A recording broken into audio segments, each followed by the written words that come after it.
for yourself, but for all the things that you could be open to.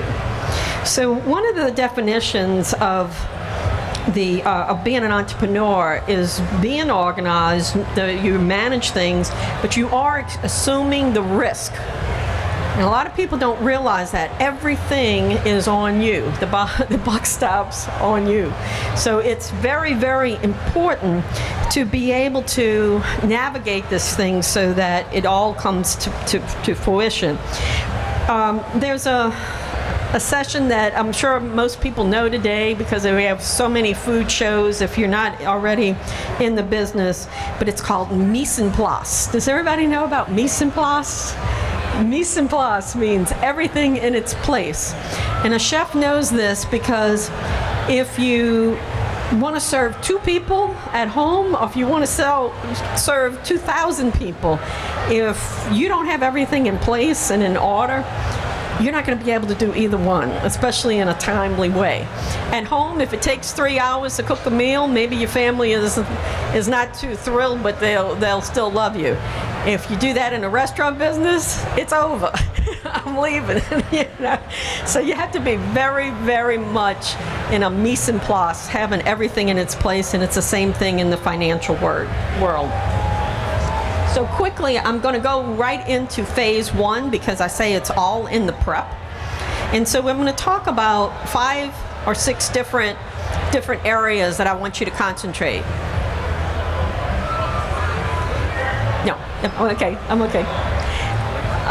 So there's 5 or 6 different, you got the handout? Great. Of researching and development in phase 1. So the menu demands. I feel like everything starts, whenever I'm talking with someone new in the business, it's going to start with the demands of the menu.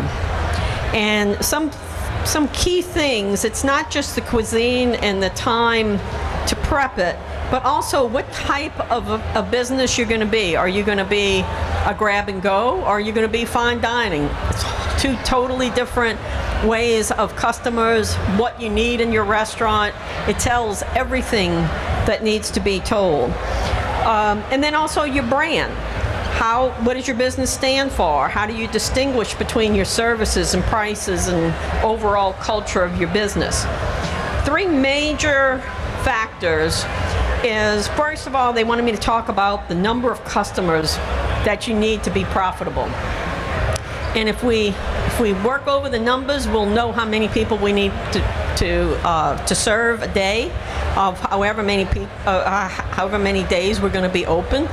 Most people tell me that I want to be open 7 days a week, almost 24/7. I want everybody to come day and night, all the time. Well, if we do the numbers, we may change our mind a little bit about that. And as you see, especially after Katrina, after COVID now, that's coming into play. I'm going to talk a little bit more about that in a second. Also, in your ticket time, meaning that how long does it take to prepare your food? How many hours do you want your customers there if they're seated? Today's world is more about grab and go or even delivery. So it's a whole different world. Evaluating your kitchen and dining, just the square footage it's needed, how many employees you need, the equipment, dry and cold storage. I'm building a place right now for a brand new restaurant. We're building it from scratch. And this is the first thing that we're diving into. These are the same questions that have to be answered before you can even start thinking about what you're going to actually produce. Most chefs, especially when they're fresh out of school, they truly believe that they want to show every single thing that they've ever cooked. They want to give it to the world. Just like me, I want to give all the information. They want to give all the food that they know how to fix. And I want them to. But it needs to be strategically planned because, number one, their customers demand what you got next. That's all I hear about is what you got next. And so if you give it to it all in the front, there's a few things that are going to happen. First of all, your creativity is going to dwindle a little bit, but most of all, your inventory is going to be out of line because you got so many items. You're not going to have enough of place to put your items. There's too much help, too many employees that you need. So I always say start slow and grow into it. because then that way you can add the things, because this was something that my grandfather used to say.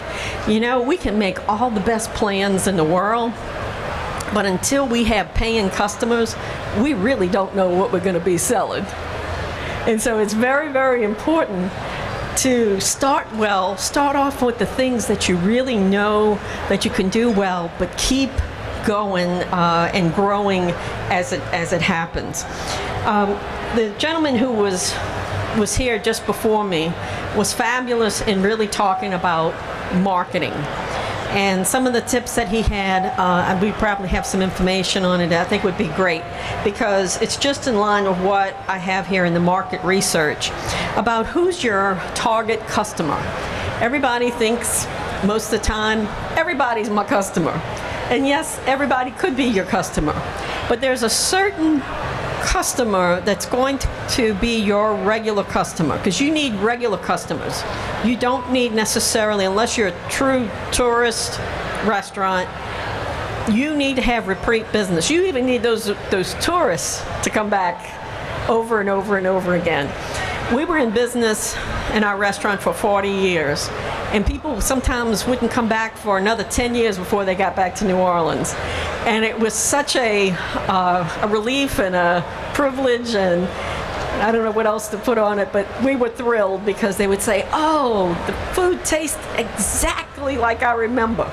Well, that's practically a miracle if you can make something taste exactly the same that they remembered it from 10 years ago. You have really done the deed. And your team has really done the deed to keep those recipes and the full experience the way that you want it. But the things that I have here is really about how do you know, once you've decided on your menu, who's going to buy it? What price do they want to do it at? Where do they hang out? What is their lifestyle? So I was saying, this gentleman's talking about influencers and a lot of tools that are out there. I say the cheap version, I'm going to give you the cheapie of at least where to start, is now with AI. AI is fabulous, even though it has some bugs in it. Okay, it's great. It's a great starting point. It will help you to answer some of these questions. People come to me and they'll say, I get all this information, but where do I start? We'll start with AI. Start feeding it with AI. Now, as much as I love playing with AI, I know it's not perfect. And so that's why I gave you a lengthy little tip that it can help you to decipher who your customer is and where you should be. But the main thing is to be a little bit cautious still. It's still not perfect. It's great to have something, to have a format and get examples of things so that you can move it forward.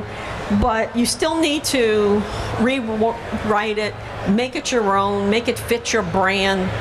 And also be careful, because even though you may get the paid version, some of these are not really secure to say that if you put in your personal information or your business information, that they may not use it for some other cause. I just attended a seminar just on this about marketing with AI, and you never know if some of this is already plagiarized. They may be taking it from some other source. So then if you put that content on your website, Google will say, "Ooh, you're not a good person, you're not a good player," and they might penalize you. So be careful, but I think it's a great tool to use. Moving forward, we're going to talk about location and leases versus purchasing a building. So when you're looking at a location, you really need to know, do you really need to be where your target customer is, or are you going to be somewhere that maybe it's not so necessary? These are the things that I deal with on a daily basis when I'm working with my clients. Is the first thing I say is, let's look at the planning and zoning, because especially in the New Orleans area, if you just assume that it's a certain way, or maybe you were in another part of the state, it may not necessarily be. And so through planning and zoning is going to tell you a lot.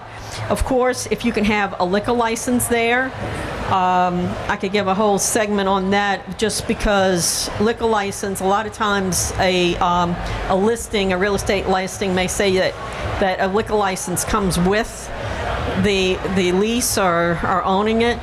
It just means that it's approved to have a liquor license, but you have to have your own fingerprinting, a whole process. So you can't buy somebody's liquor license. Also, learning the license and permits, depending on where you are in Louisiana and in the city that you're going to have your restaurant, from the sanitation department, the Department of Health and Hospitals, to the fire department, and of course the ATC, which is for the liquor license. Make sure that everything is in line for that. And also know what your taxes are going to be. A lot of times people get kind of slapped sideways because one area may be more than another.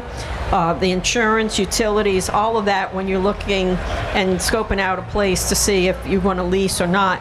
The difference between leasing and purchasing is very big. Sometimes this is the only way to lease, is the only way that somebody can get a good start. Of course I want you to buy the place, but it's going to take a lot longer. It's going to take more money. You may have to start small and eventually grow. In my family's business, I was just sharing, our first place was in the Mid-City area long before I was thought about. Today it's a laundromat. But the restaurant that we wound up with, that we were there 30-something years, I believe, took up an entire block.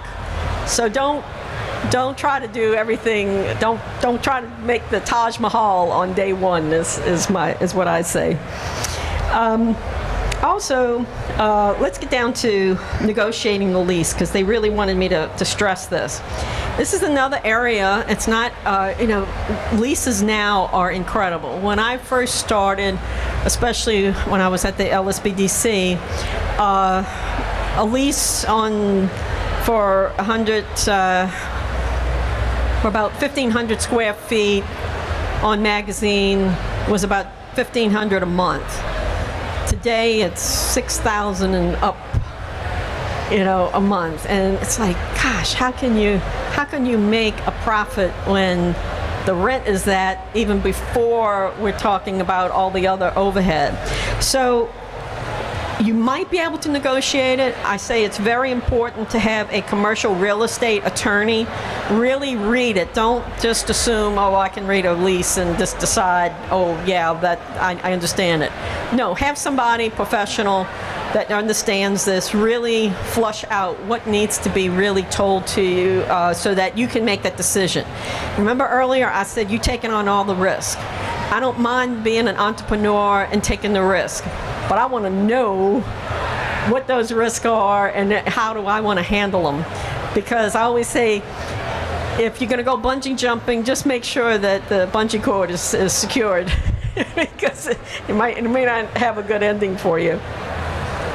So in this list, this is why I gave an important clause of a lot of things that I have encountered over the years that could even include, some people may not be aware that sometimes the landlord will work with you. Try to find a landlord that really wants, most landlords own several properties, so make sure that you get someone who really wants a restaurant in their portfolio of real estate, because they will be a support to you in many ways, and they may give you a few months if you have to redo, to make your brand or the kitchen or whatever, and they may even help you with some of this. Sometimes they do.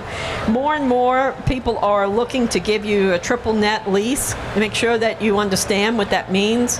That means everything's on you. Whatever air conditioning breaks on a Friday night or a Saturday night, it's on you. So make sure that you understand the maintenance, the insurance, taxes, all the things that are part of this. One of the other things that I just want to make sure that we hit on this is that on subleasing, because this is very common today, people think, well, to save my money, I'm paying $6,000 a month, maybe I'll get another person in here to sublease. Well, in most cases, leases will not let you sublease. So as somebody that's thinking that somebody's trying to help you by subleasing or whatever, you better talk to the landlord and make sure that that is something that can happen.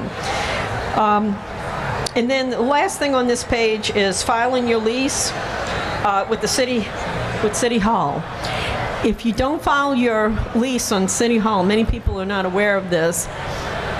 If the landlord decides to sell the location, they may tell you, you got to deal with the next owner, and now you're dealing, you don't know if you really have a lease anymore because you had the lease with the previous owner. So at least if it's listed, then they at least have to talk with you and they have to work with you. So often that gets to be a very sticky situation. So I'm on page 5. And so what we're looking at here is critical factors that impact your restaurant's profitability. So particularly in accounting. A lot of people think, oh, I'm going to do my own accounting in the beginning because I'm going to save a ton of money. Well, you may wind up really losing money because you're now paying so many fees that you can't get out of the hole. So make sure, I've given a lot of reasons why you need to get a true CPA that really has a teacher's heart, that wants to teach you the things, not just do taxes. Have somebody that actually knows what and how, what areas you really need to focus on to be profitable. And banks and investors, whenever you're looking to get money, they want to see good, clean records. So if your records are messy, you're not going to get, again, the love that I was talking about earlier. So make sure that you start from the beginning. And I know it's extra expenses, but we all have our strengths. One time I had an accountant who actually was in the restaurant business. When I met him, he had a sandwich shop, and he wanted to do a little more of a bistro. And I told him, I said, you know, you got a good thing going, and you know accounting, and I would stay where you're at. Well, he decided to move on to more of a bistro, full dining restaurant. And he actually left me a message at 3 in the morning one time, and he said, you told me it was going to be hard, but you didn't tell me it was going to be this hard. So even accountants know that they have to do their numbers, they have to do it well. He's still in business, but he had some struggling moments. Okay, so I'm going to then get into a little bit about setting up systems. And again, AI can kind of give you some of these examples of good ways to formulate some systems so that you know how to do your inventory, do your any part of the business that you need. It's just a checklist, but a checklist that will keep you on point to make sure that you don't forget any parts and pieces of what needs to happen. And I say today AI can almost tell you, okay, this is what a checklist looks like for opening and closing a restaurant on a daily basis. Okay, and then let's get down to number 6, which is preparing the business plan for funding. So there are 5 steps to funding, which I have here about your credit score and the things that you need to know. And then compiling all this information into the business plan. This is what I really pride myself in really learning on what finance companies want to really see in that plan, including the finance forecast. And then on the last page is more about putting that together and all of the parts and pieces. So I want to give you just a quick little review, I'll put it over here, of John's Coffee Cafe. So I want to crunch some numbers with you now. And so John just came to me, let's just put, this is a typical situation that John would come to me with a few numbers and then we kind of work them over. So I give him a form like this, and he's got his rent. He thinks he's going to need about $120,000. He's going to invest $25,000. He's figured up how many staff. He needs 7 full-time and 3 part-time. his food cost and even disposables. Always remember now, because we were dealing with so many disposables for either grab and go or for delivery service, this is a huge piece of what goes in with your food costs. So always figure that in. And then we're going to talk about our monthly cost, and what he expects to make in his first year is about $450,000. So here's what we just kind of put some numbers together and the first shot. And so then he tells me about his $450, and he's going to charge about $20 he thinks is going to be the average ticket. He figured out it's going to be about 62 customers over that's going to be for every day of the 7 days. And here we go, we have about an average of 31% in his food cost. And so his monthly inventory is going to be about $11,000. Okay, let's see if he made any money. So I'll put him through an Excel sheet where we offered all of these numbers. And so he's got a gross profit of 69%. After his food cost, he's got 69% to pay all the rest of the bills, including his employees and himself. Let's see how he did. What you think? He didn't do good. He didn't do good. Uh-oh, we got some work to do. This is where the crunching comes in. So he's got 52% in payroll, and with all the other expenses that we've just kind of identified, so his operating profit is a negative 57%. And so even with the interest on the loan, which I'm going to show you next, he's still out $75,000. So what can we do for him? Anybody got any suggestions of what we can do for him?